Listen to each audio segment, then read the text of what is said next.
O filme Up, Altas Aventuras, conta a história de Carl Frederiksen, um vendedor de balões que aos 78 anos está prestes a perder a casa em que sempre viveu com sua esposa, a falecida Ellie. Após um incidente, Carl é considerado uma ameaça pública e forçado a ser internado em uma casa de cuidados para idosos. Para evitar que isto aconteça, ele põe balões em sua casa, fazendo com que ela levante voo. Nesse contexto, todos já pensamos sobre como é o envelhecer, não é mesmo? O que iremos fazer ao chegar nos anos dourados? É verdade que a nossa saúde fica mais frágil ao nos tornarmos idosos? Quer saber um pouco mais sobre esse assunto? Então fica nesse episódio de Neurotalks, com a participação especial da doutora Liana Lisboa Fernandes e do Dr. Virgílio Olsen. Não esqueça de seguir o nosso podcast no Instagram, @neurotalks.ufscpa, e mandar suas perguntas e comentários. Eu sou a Maria Fernanda e estão comigo Gabriela Sorato e Gabriele Maia.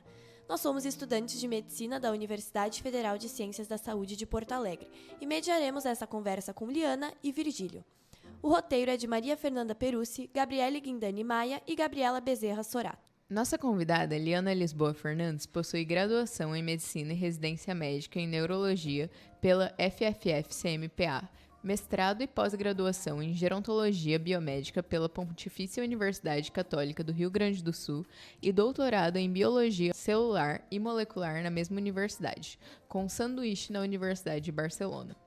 Atualmente, é professora associada da UFSCPA, coordenadora do Ambulatório de Demências da UFSCPA e SCMPA e representante regional da Academia Brasileira de Neurologia. Hoje atua como clínica, principalmente na área de demências e demências de Alzheimer.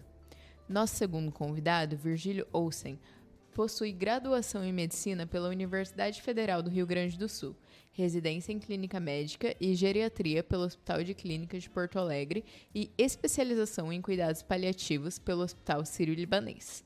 Atualmente, é professor de Geriatria na Universidade Federal de Ciências da Saúde de Porto Alegre e chefe do Serviço de Geriatria da Santa Casa de Misericórdia de Porto Alegre. Esse podcast foi desenvolvido pelos estudantes da Universidade Federal de Ciências da Saúde de Porto Alegre com o objetivo de facilitar informações sobre as principais doenças relacionadas com o sistema nervoso, de maneira breve, prática e acessível. Doutora Liana, quando pensamos em envelhecimento, geralmente visualizamos mudanças externas, como rugas, cabelos brancos e a lentidão dos movimentos. Mas o que está acontecendo por dentro? Quais são as alterações a nível celular e fisiológico que ocorrem com o envelhecimento? Quais são as principais diferenças entre um corpo jovem e um corpo idoso, em termos de funcionamento interno? Bem, após um ser humano passar da faixa etária de procriar, os mecanismos biológicos de correção dos danos celulares diminuem. Até então, estavam funcionando a pleno para permitir que os mais aptos procriassem para manter a espécie. Por isso, passa a ocorrer um acúmulo de danos no nível celular e molecular. Esse acúmulo não é linear, não é concomitante em todos os órgãos, mas levam à perda das reservas fisiológicas e no declínio das capacidades vitais do organismo. Por exemplo, o colágeno é produzido com certo defeito que aí começa a ocorrer o enrugamento da pele ou uma fragilidade dos ossos com risco de fraturas. Os músculos começam a ter uma atrofia com uma dificuldade de uma diminuição da produção de proteínas que formam a fibra muscular. Esse processo aumenta a suscetibilidade a doenças crônicas, como, por exemplo, hipertensão arterial, diabetes mellitus, DBPOC. Semelhante à infância, no início da vida, quando os mecanismos fisiológicos não estão plenamente desenvolvidos, esse indivíduo também tem uma susceptibilidade maior a doenças, como as infecto-contagiosas. Bom, agora nós estamos do outro lado da vida, né? Então, uma célula em um indivíduo jovem, ela é capaz de detectar esses danos no seu DNA ou prejuízos no ambiente em que ela vive e inibe a sua divisão, até esses danos serem corrigidos. Porém, uma célula no indivíduo idoso tem essa capacidade diminuída e pode se dividir com mutações que progressivamente vão se acumulando, e por isso nessa faixa etária há um risco aumentado de desenvolver o câncer. Então aqui a gente já consegue ver algumas diferenças entre o indivíduo jovem e o indivíduo idoso. e o maior risco de desenvolver patologia. Muitos tratamentos e abordagens médicas são baseados em pesquisas e práticas com adultos mais jovens, mas sabemos que o corpo dos idosos tem características e necessidades diferentes. Quais são as principais diferenças na fisiologia e no funcionamento do corpo de um idoso em comparação com um adulto mais jovem? E quais cuidados ou adaptações são necessários para garantir que eles recebam o tratamento mais seguro e eficaz possível? Essa pergunta ela é muito interessante. A fisiologia do idoso ela se difere um pouco do adulto mais jovem. Quando a gente está falando de sistema cognitivo, da mente do idoso, a principal diferença talvez seja a velocidade de processamento, a velocidade de raciocínio. Isso faz com que a tomada de decisão em situações críticas talvez não tenha a mesma velocidade, tenha uma fração de segundo a mais que possa impor risco a eles, por exemplo, atravessando uma rua. Por outro lado, essa diferença ela é muito sutil. E o funcionamento deles não deve se alterar a ponto de ter esquecimentos, por exemplo. Esquecer coisas que lembrava facilmente, deixar de fazer coisas por não conseguir raciocinar, isso é um problema. Isso é doença, isso não faz parte da fisiologia normal do idoso. E existe realmente assim, uma grande gama de exclusão dos idosos quando a gente começa a avaliar estudos clínicos. Estudos que avaliam os medicamentos. Os idosos são uma minoria nesses estudos. Porém, como a fisiologia ela é semelhante, tem algumas particularidades, assim, no grande grosso ela é semelhante, a gente acaba tratando os idosos com os mesmos medicamentos dos adultos mais jovens. Só que, como eles têm uma probabilidade, uma maior tendência a ser suscetível, a efeitos adversos com maior frequência, tanto pelo uso de vários medicamentos, quanto pela sua própria vulnerabilidade, que pode ter sido adquirida ao longo do tempo. Quando a gente vai começar um novo medicamento nessa população, a gente tende a começar com uma dose mais baixa que a usual e vai progredindo lentamente. Muitas pessoas associam o envelhecimento ao declínio cognitivo. Mas nem todo esquecimento ou dificuldade de concentração é um sinal de doença grave. Qual é a diferença entre o declínio cognitivo normal, que é parte do processo natural de envelhecimento, e o declínio cognitivo patológico? Quais são os primeiros sinais que podem alertar para um declínio cognitivo leve, que pode progredir para um quadro mais grave? Bom, o volume e o peso cerebral, eles diminuem cerca de 5% por década após os 40 anos. E esse encolhimento se dá principalmente na substância cinzenta, especialmente pela redução sináptica, do número de sinapses e também das espinhas dendríticas. Existe um predomínio desse encolhimento em áreas como o hipocampo, o córtex pré-frontal e um pouco na substância nigra. Os neurotransmissores também apresentam alterações, tá? Então a gente tem um declínio de 10% por década na produção de dopamina. E isso vai nos levar a déficits em áreas cognitivas que dependem da dopamina, como, por exemplo, as funções executivas, a atenção, a velocidade de processamento cognitivo. Também a gente encontra declínios na produção da acetilcolina. E aí, então, vamos encontrar declínios mínimos na memória episódica. Tá? Já na memória semântica, que é, por exemplo, o conhecimento de vocabulário, a gente tem uma melhora da memória semântica até o início da fase do envelhecimento, tipo 60, 65, 70 anos. Depois a gente começa a ter uma diminuição nesse processo. Então, o que vai acontecer no envelhecimento fisiológico?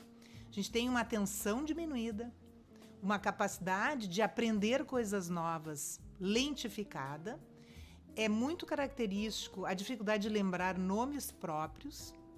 Então, isso é um declínio cognitivo fisiológico, faz parte da vida. Porém, a gente não sabe quem é que vai evoluir para um quadro patológico, quem é que vai ficar nesse declínio fisiológico do envelhecimento.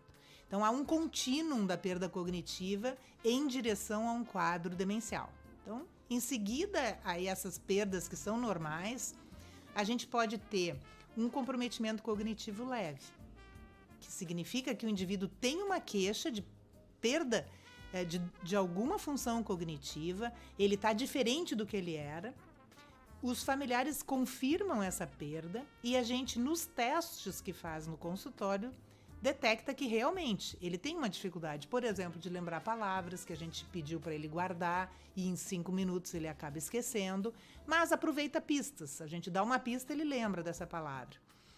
E acontece que nessa fase do comprometimento cognitivo leve, a pessoa tem a funcionalidade preservada. Ele usa agendas, ele usa despertador para lembrar de tomar os remédios. Então, ele consegue manter todas as suas funções do dia a dia preservadas. Pode ter alguma dificuldade, assim, de usar, por exemplo, o celular ou aprender um software novo. Isso ele pode ter uma certa dificuldade de mexer. Mas ainda não é um quadro demencial. Porém, a gente sabe que 10 a 15% de indivíduos com comprometimento cognitivo leve podem progredir para um quadro demencial. E aí, o que é o quadro demencial? É quando o indivíduo tem queixa, às vezes os familiares têm mais queixa que o próprio indivíduo. Nós vemos os domínios comprometidos no nosso exame neurológico e o paciente tem perda de funcionalidade, né? Então, a funcionalidade está comprometida, ele já não consegue fazer coisas que ele fazia antes. Então, é muito importante a gente saber qual era a situação prévia à doença desse indivíduo, o que ele conseguia fazer antes para detectar o que ele está perdendo, né? E aí, no quadro demencial, a gente tem 3 etapas, uma fase inicial, uma fase moderada e uma fase severa. Agora, é bem importante a gente conseguir fazer essa diferença entre um esquecimento que faz parte do envelhecimento daquele esquecimento que já vem mostrando sinais de que pode progredir para um quadro demencial. A polifarmácia, ou uso de múltiplos medicamentos, é uma questão comum entre idosos, especialmente aqueles com condições crônicas ou comorbidades. Quais são os riscos associados à polifarmácia? E como um geriatra pode ajudar a gerenciar e minimizar esses riscos para garantir que os idosos recebam a medicação certa na dosagem adequada, sem efeitos colaterais ou interações prejudiciais? Existem algumas formas da gente definir o que é polifarmácia, né? A mais comum talvez seja a utilização de 3 ou mais medicamentos simultaneamente. E quanto mais remédios a gente usa, maior a chance da gente ter efeito adverso. Pelo simples fato de estar tomando mais remédios, temos mais riscos de ter algum problema. Além disso, quanto mais remédio a gente toma, provavelmente mais doença a gente tem. Então, existe um risco de interação de medicamentos com doenças, com outros tipos de doenças, né? Eu tomo remédio para pressão, para diabetes, para coração, não sei o quê. Pode ser que em algum momento o remédio da diabetes interaja e haja de uma maneira que nós não queremos com o coração. Então, esse é um outro problema da polifarmácia. Além da interação entre os próprios medicamentos, que também podem fazer mal para o paciente. A grande questão, quando a gente tem uma pessoa idosa que toma vários medicamentos, é sempre fazer uma revisão minuciosa do porquê que essa pessoa está tomando esse remédio, há quanto tempo essa pessoa está tomando o remédio. E para daí pensar se dentro do nosso objetivo de tratamento com essa pessoa, se cabe começar a retirar alguns tipos de medicamentos. E, de novo, assim como a gente coloca um remédio, tenta colocar um remédio por vez com a menor dose possível e vai aumentando gradativamente, na hora de retirar, provavelmente a gente tem que fazer o caminho inverso. Começa tirando um medicamento por vez, e reduzindo gradativamente até a suspensão da droga. E sempre vigiando possíveis efeitos adversos da retirada do medicamento, que também não é incomum, né? E outra coisa, quando a gente fala de polifarmácia, que é super relevante, é aqueles remédios ditos naturais, ou que a vizinha que prescreve, né? São chás, são medicamentos que também podem ter interação, que também pode causar efeito adverso, e é o papel do geriatra colocar esses remédios na hora de revisar para ver se faz sentido continuar utilizando ou se a gente pode retirar com segurança. A polifarmácia já é um desafio para idosos, mas quando a gente fala de pacientes que estão passando por um processo de demência, a complexidade do tratamento e o risco de efeitos adversos aumenta ainda mais. Como a neurologia aborda o desafio de tratar esses pacientes que podem ter dificuldade em compreender ou aderir a regimes complexos de medicação? Quais alternativas ou estratégias são utilizadas para garantir que esses pacientes recebam os tratamentos necessários sem sobrecarregar seu sistema ou comprometer a sua segurança? O médico deve ter em mente que a sua principal função é melhorar o quadro do paciente, jamais piorar. A iatrogenia é um problema. Cada especialista acrescenta 1 ou 2 medicações sem estudar as outras drogas que o paciente vem tomando. Isso é especialmente importante para o neurologista preocupado com as funções cognitivas.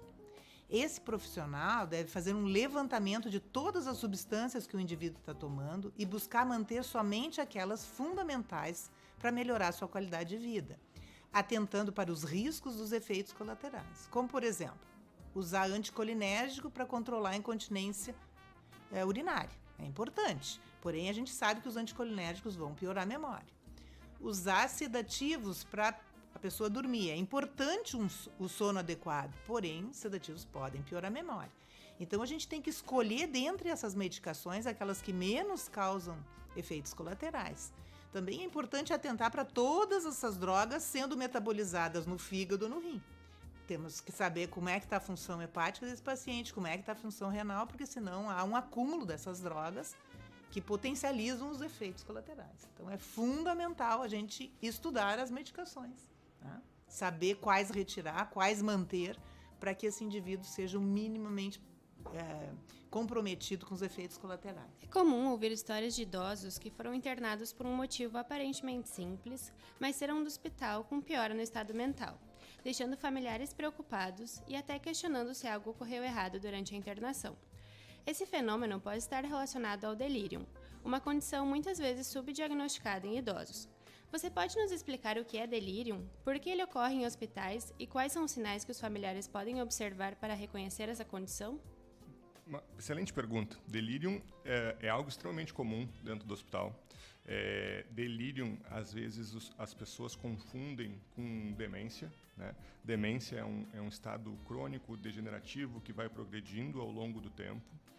E delírio é uma condição aguda, flutuante, que acontece de um momento para o outro, em que o paciente tem algumas alterações da mente, como, por exemplo, perda da atenção, pode ficar mais sonolento ou mais agitado, pode ver coisas que não existem, e é extremamente comum dentro do hospital. É uma situação em que, na verdade, se a gente for pensar o que significa delírio, significa que a cabeça não está dando conta do que está acontecendo com o corpo. Ou seja, existe uma doença grave que a cabeça não consegue compreender tudo o que está acontecendo com o corpo e acontecem essas alterações, que deixa a família frequentemente muito preocupada, que apesar de ser comum dentro do hospital, principalmente em pessoas muito idosas, principalmente em pacientes idosos com doença grave, apesar de comum, não significa que não seja grave, né? É um marcador de que algo de errado está acontecendo e que o corpo está com dificuldade de dar conta de tudo que está acontecendo com o corpo. É amplamente reconhecido que a demência representa um desafio complexo e altamente impactante, tanto para o paciente quanto para seus familiares e cuidadores, necessitando uma etapa cuidadosa de preparação da rede de apoio do idoso. Como é abordada a instrução para a família, para que eles possam se preparar para lidar com acompanhamento de idosos que apresentam quadros de demência? Qual é a importância da abordagem familiar nesse contexto e quais são as estratégias mais eficazes para garantir um ambiente acolhedor e de suporte para o paciente e para os familiares envolvidos? O cuidador precisa ser o nosso representante dentro do ambiente familiar de um paciente com demência. A nossa primeira preocupação deve ser cuidar do cuidador para que ele tenha condições de exercer o cuidado. Uma coisa fundamental é conseguir que esse paciente entenda e permita o auxílio, tanto do familiar quanto de um cuidador externo, o que é bastante difícil, porque esse paciente lembra de quando ele era independente e ele esquece que ele não tem mais aquela independência que ele tinha.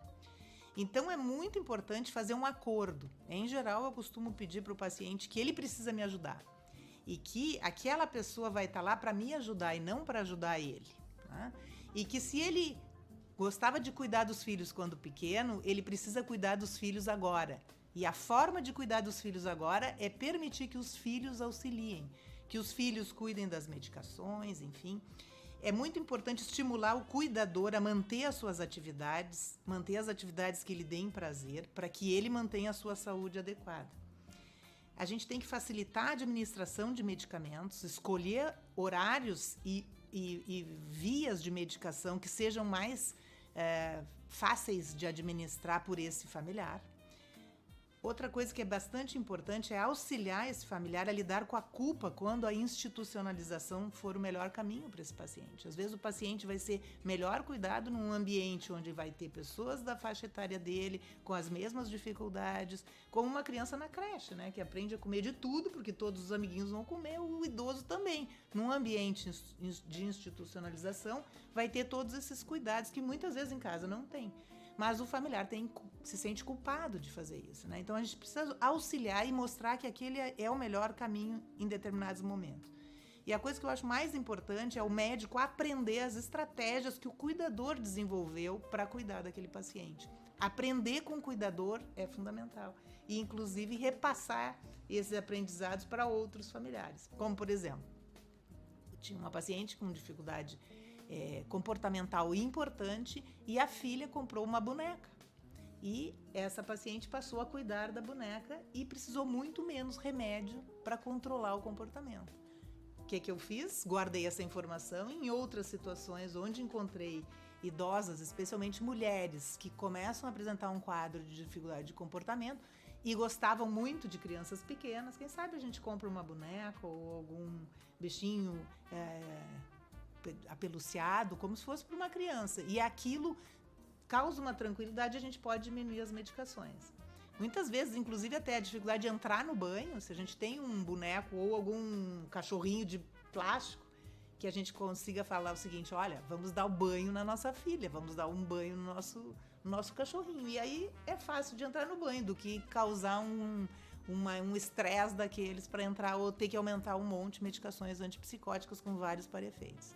Então, eu acho que o cuidador é nosso parceiro e nós temos que ser parceiro do cuidador. Envelhecer é um processo natural, mas sabemos que há maneiras de fazê-lo de forma mais saudável e ativa. Quais são as principais recomendações para quem deseja envelhecer com saúde? Existem hábitos, atividades ou mudanças no estilo de vida que podem ajudar a manter o corpo e a mente em boas condições à medida que envelhecemos? Sim, existem alguns pilares que regem o envelhecimento humano bem-sucedido. O primeiro é cuidar da saúde. E cuidar da saúde exige bons hábitos de vida, boas escolhas diárias. Então, evitar fumo, evitar álcool, atividade física, alimentação, cuidar da saúde, pressão, diabetes, todas essas coisas fazem aumentar a chance da gente envelhecer bem. Esse é um pilar fundamental. O outro é da atividade física e do cuidado cognitivo. Então, cuidar da mente, aprender, seguir aprendendo é extremamente relevante. Um outro pilar, segurança social. Segurança social tanto de nós podermos sair caminhando na rua, passeando com o cachorro, quanto também se preparar para o envelhecimento numa questão financeira, porque a gente está vivendo cada vez mais. No terço final da vida é quando a gente mais precisa de dinheiro para cuidar da saúde e talvez seja o momento que a gente menos produza financeiramente. Então, se preparar para isso também faz parte do envelhecimento bem-sucedido. Mas é basicamente isso, assim, boas escolhas de vida, cuidar da saúde, visitas ao médico regular. Nada é melhor do que atividade física para envelhecer bem, continuar aprendendo e planejar o envelhecimento. Pensar que nós temos vários anos pela frente e a gente precisa ter condições sociais também para chegar lá. E assim chegamos ao final do episódio. Doutora Liana e Dr. Virgílio, agradecemos por terem aceito o nosso convite para participar do podcast e ajudado nessa troca de conhecimentos. Foi uma ótima conversa e um momento de muito aprendizado. Agora, para finalizar, gostaríamos também de agradecer a você, ouvinte que nos acompanha do outro lado da tela. Não esqueça de mandar seu feedback e suas dúvidas no formulário na descrição do episódio. Elas vão ser respondidas nas nossas redes sociais. Para mais conteúdo de neuro e para ficar por dentro dos próximos episódios, segue o nosso Instagram, @neurotalks.ufxpa. Até a próxima!